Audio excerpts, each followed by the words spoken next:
अपेक्षित नसलेल्या गोष्टी घडल्या की समाज एकवटतो. मराठ्यांनी पुन्हा एकदा दाखवून दिले आहे की आम्ही टिकणाऱ्या आरक्षणाच्या बाजूने आहेत. माझ्या समाजाच्या हिताचेच बोलेल. माझ्या समाजाची लेकरं मोठी व्हावीत म्हणून समाजासाठी काम करायचे आहे. आणखीही मराठे सभेसाठी येणार आहेत. समाजाला विचारून समाजाच्या हिताचा निर्णय होणार. मी माझ्या भूमिकेवर ठाम आहे. कोणत्याही बदनामीला सामोरे जायची माझी तयारी आहे. मरेपर्यंत मी समाजाच्या बाजूने आहे. गुन्हे मागे घेण्याची प्रक्रिया खूप दिवसांपासून सुरू आहे. आता बैठका घेतल्या तरी गुन्हे दाखल होऊ लागले आहेत. 10-15 आणखीन गुन्हे दाखल करणार आणि मला ते राज्यातून तडीपार करणार आहेत. तुम्ही ही नाराजी अंगावर घ्यायलाच नव्हती हवी. आणखीनही वेळ गेलेली नाही आहे. मी समाजाशी नातं तुटू देणार नाही. मी माझ्या भूमिकेत ठाम राहणार आहे. मराठ्यांमध्ये पांढरे कपडे उतरवण्याची ताकद आहे. हो, समाज रात्रीच आलाय. अपेक्षित नसणाऱ्या गोष्टी घडल्यात की समाज ताकदीनं एकजूट आहे. सरकारचा पुन्हा एकदा गैरसमज मराठ्यांनी काढला आहे. हे समाज लेकराच्या बाजूने की त्यांच्या बाजूने. ते म्हणले होते समाज खूप आनंदी आहे 10% आरक्षण दिल्यामुळं, खूप खुश आहे. मराठ्यांनी पुन्हा एकदा दाखवून दिलं की आम्ही आमच्या लेकरांच्याच बाजूने आहेत आणि आरक्षणाच्याच बाजूने आणि टिकणाऱ्या आरक्षणाच्याच बाजूने. बघूया आता समाजाच्या समोरच काय व्हायचं ते होईल. माझ्या समाजाचं कुठंही खाली मान होईल, माझ्या समाजाचं मान उंचावणार नाही असं कोणतंच कृत्य नाही करणार. माझ्या समाजाच्या लेकरं मोठे व्हावेत यासाठीच सगळं पाऊल उचललं जाणार आहे. आणि समाजाने सुद्धा लेकरच आता डोळ्यासमोर ठेवले आणि मी तो आयुष्यच अर्पण केलेलं आहे समाजासाठी, की समाजासाठीच काम करायचं, समाजच मोठा करायचा. रात्री तर इथं हाऊसफुल झाल्याच झाल्या दोन्ही पार्किंग.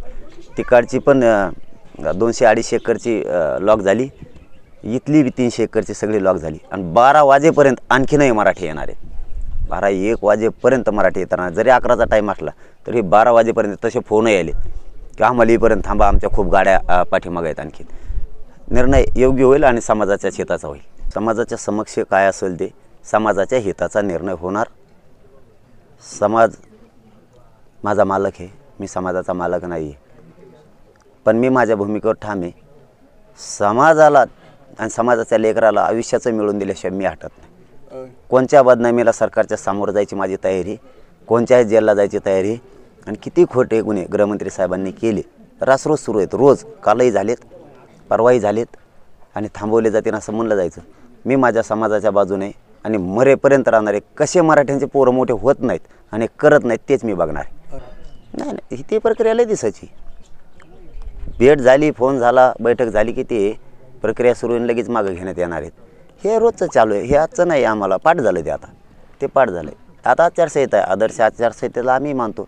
जे मान्य न्यायालयाने निर्णय दिले त्यानुसार आता मी सुद्धा बैठका घेतो, भाषण करतो. बैठक घेतले तरी गुन्हे दाखल व्हायला लागले.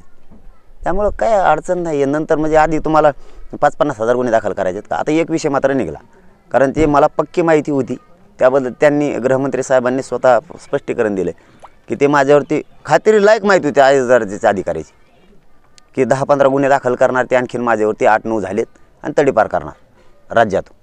त्यांनी स्पष्टीकरण दिलं आहे. म्हणून त्या विषयात मी त्यांना आता म्हणणारं नाही की आम्ही तसं काही करणार नाही आहेत म्हणे किंवा तसे काही त्यांचे गुन्हे नाही आहेत. त्यांनी स्पष्टीकरण दिल्यामुळं मी बळच आरोप करायचं म्हणून करत नसतो कधीच, आणि आत्तापर्यंत केलेलाही नाही. गुन्हे मागे घ्यायचे होते तर खूप वेळ होता, कारण हा समाज बलाढ्य आहे. या राज्यात खूप मोठा आहे समुदाय आहे मराठा समाजाचा. तुम्ही ही नाराजी अंगावर घ्यायलाच नको होती. आणखीनही वेळ गेलेली नाही त्यांच्या हातात, आणखीनही वेळ गेलेली नाही म्हणतोय. नाही ते काय आता त्यांचा निर्णय त्यांना माहीत, आमचा आम्हाला माहिती आहे. आता होईल, आता जे समाजासमोर काय व्हायचं ते होईल. पण मी माझ्या भूमिकेवर थांबायचे, कारण राजकारण माझा मार्ग नाही. पण मला समाजाला सुद्धा 4 गोष्टी बोलणं, चर्चा करणं गरजेचं आहे. मी समाज आणि जनचळवळ याच्याशी मी नातं तुटू देणार नाही आणि मराठ्यांना आरक्षण दिल्याशिवाय मी मात्र थांबत नाही आहे, काही झालं तरी. पण आता समाज आला आहे, समाजासमोर चर्चेत काहीही होऊ शकतं. म्हणजे आमच्या टायमाला डोकं दुखत होतं त्यांचं, इथून मागं गोड लागत होतं. मग आमचं काही आलं की त्यांचं डोकं दुखत इथून मागं.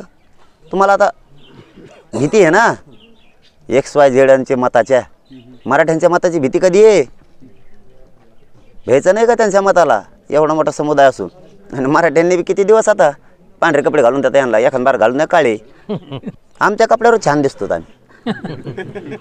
पांढरे उतरायची ताकद आहे त्यांच्यात, असं सांगायचं आहे मला. पांढरे उतरायची ताकद आहे त्यांच्यात. शेवटी जनता आहे नुसता मराठाच नाही आहे, सगळेच कदारले त्यांना दिसत नाही, फक्त आता दिसू शकतं, परंतु आता बघू, आता आहेच बैठक 11 वाजता, त्यात तुमच्या समक्ष निर्णय होईलच. चलो, धन्यवाद.